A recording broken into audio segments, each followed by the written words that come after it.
but I don't believe that. I don't know. I'm very driven, but I'm very No, you're absolutely right. You're sensitive to environment. I said that. The aesthetic, the energy, the vibration really is conducive for you to show up. Was it 2012, 2010, 2012? So that would have been 10, 11 years ago. What 2000, happened that year? 2013 was the big year. It started in 2012, but I was on a very popular radio show. It's a very long story. I wish I had known you then. My co-host was incredibly talented, but had a lot of mental health issues. I couldn't take it anymore. I couldn't do it.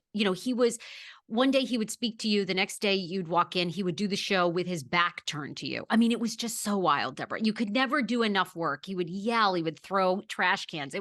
And sadly he's passed away. It was really wild.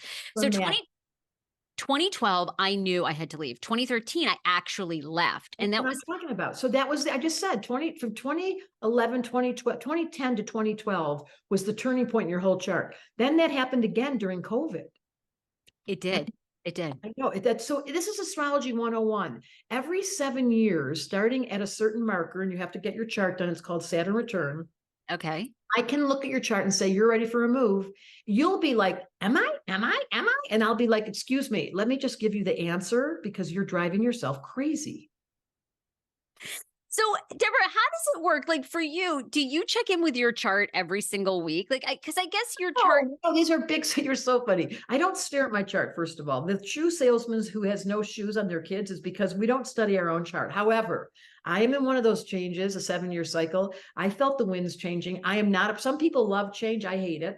I could feel the winds changing. And I was like, oh, no, here comes the chart. And sure enough, I'm writing a book. I got approached by an agent. They gave me a wad of money and they said, and I was like, but I don't want, okay. So the destiny comes in, gives you an assignment from home office. Am I going to argue with home office being an astrologer? No. I saw the stars are getting ready to change. I was like, you're picking me. Okay, I'm doing it.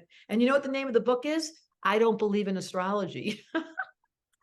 I know. And I love that. And that's the name of your podcast, right? I mean, it's like, because everyone laughs because you don't believe in it until you hear me do what I just did to Sarah. Like she's not going to be able to finish 2013, exactly when I made all the changes. 2020, 21, I made all the changes. These are predictable like the clock. And when you begin to understand that there's a cosmic rhythm and you can get in sync with it, and that Carl Jung said psychology is a dinosaur science until it includes astrology. Like, why are we so resistant? Because it's a mystery. Because it's so beyond our left brains. And so is gravity, and so is love. Who can figure this place out? Not me. Tell me more about my chart. Okay, so you're looking. So, all right, now I'm intrigued. I'm a little nervous. I was a little nervous. I was like, because I know you're not a psychic. You don't predict the future. And that's like the thing I think I have to separate. More about my chart, she said. She's so cute. You have a very strong gift of being a communicator for the future. Exactly what you're doing. You're an Aquarian and you want people to think differently and you want to stimulate. This is your purpose in life, to provoke new thought and let people open their minds and do it deep, not superficial. And that's how I got here. God. I'm going to like save that snippet. And that's basically going to be the description of my podcast because that's exactly it. Always wanted to do that, Debra. And the minute I start doing too superficial stuff, I'm like, I don't belong here. I hate this. Like with a guest, when it doesn't go deep, I immediately know that. Okay. I love this. You say that most people don't find their calling in life until a major event happens to them. A divorce, they lose a job, a parent dies unexpectedly. And you say astrology can be a shortcut to finding your soul's purpose. So for somebody that is listening right now, who's never thought, maybe they've gone to a therapist, they've never thought of astrology to help them find their calling, where do you even start? Such a great question. So we have a school.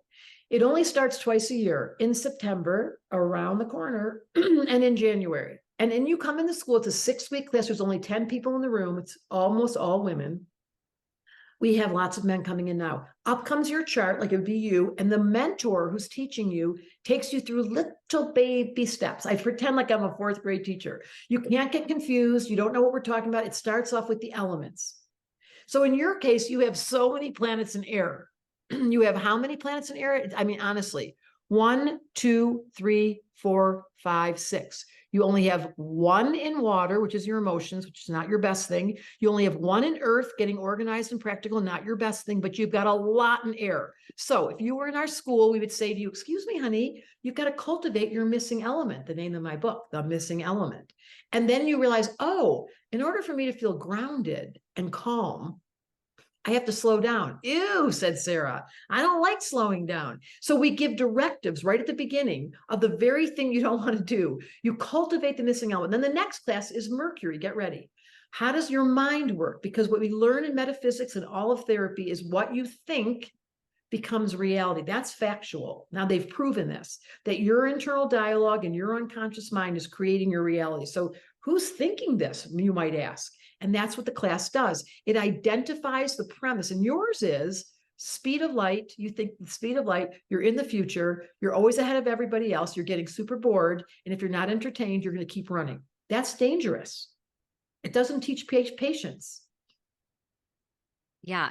Okay. How do I learn patience through astrology? I love it so much. Well, we were this is hysterical. So you come back to the first class where we're going to teach you about earth or water. We'll pick an element and you'll cultivate it during the class. Second class is your mind, and you figure out by the chart what's the dynamic. So third class, get ready, is your shadow.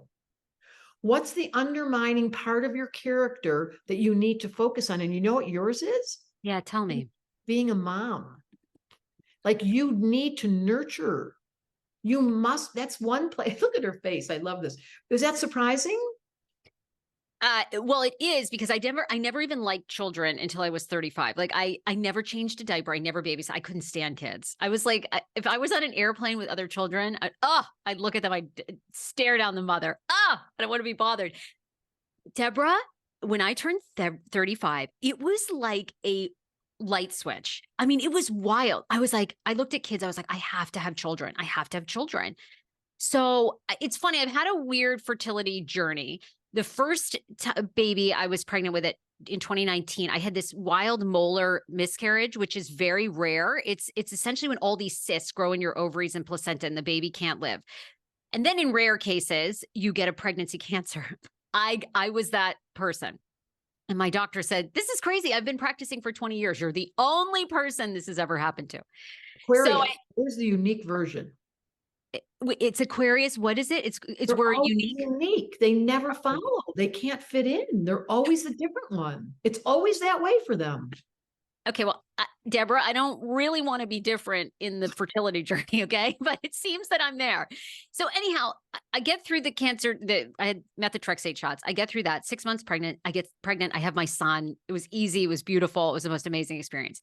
Then I just had another miscarriage this past summer, and it was so strange. Debra, the entire time I knew something was off with the baby. I just knew it. And I had a heartbeat with the baby till 12 weeks. And then she passed probably in that 13th week. And so now I'm sort of rebuilding my body. And I don't know, then I got a weird message from my OBGYN, because I was thinking they would say to me, go have IVF treatment, go do an egg donor. And then my OBGYN said, I think you should keep trying on your own. I think you should pursue these other things, but I think you should keep trying on your own. This is a very good sign that you got pregnant and stayed pregnant this long. Your body wants to be pregnant. And I thought, I'm so confused. Choice, Debra. I'm so damn confused. Do I keep trying? Do I do one round of IVF? Do I go to the egg donor? Debra, when I tell you, damn it, girl. Okay, get me the stars, get me the signs. I don't know what to do. Okay, so this is the funniest podcast. Okay, so one, it doesn't mean having children, this indicator of your shadow, which is actually, it means mothering. It means nurturing. It means caretaking. It means taking care of yourself emotionally and paying attention to your inner world, which is not your best suit. It's true. Paying attention on so the answer to that question is, this is in God's hands. You can't make babies come. Obviously, your son was destined and he showed up, and aren't you so lucky? And now you're trying for your next, and all you can do is pray, do what's required, and then say to God over and over again, I trust. That's going to change your whole personality. You get so I mean, oh my goodness, it's busy in there. It is, Debra. It's so busy. There's a volume knob. If you look carefully, you'll see there's an on and off button and there's a volume knob. But that takes years to learn. Oh, I can stop all this internal dialogue. That's what astrology is for. It brings peace to understanding your nature, and then it turns on the observer, which is what your specialty is. You look back at yourself and you go, you look neurotic. No judgment, just a neutral perception. You look a little crazy pants right now. And then it becomes a big smile and you go, yeah, I'm getting in that air thing where I've got so many ideas. Maybe I should just be quiet for a bit. And then you refer to your husband. I mean, that's why we have best friends, because there's people that are different than us who give us the medicine.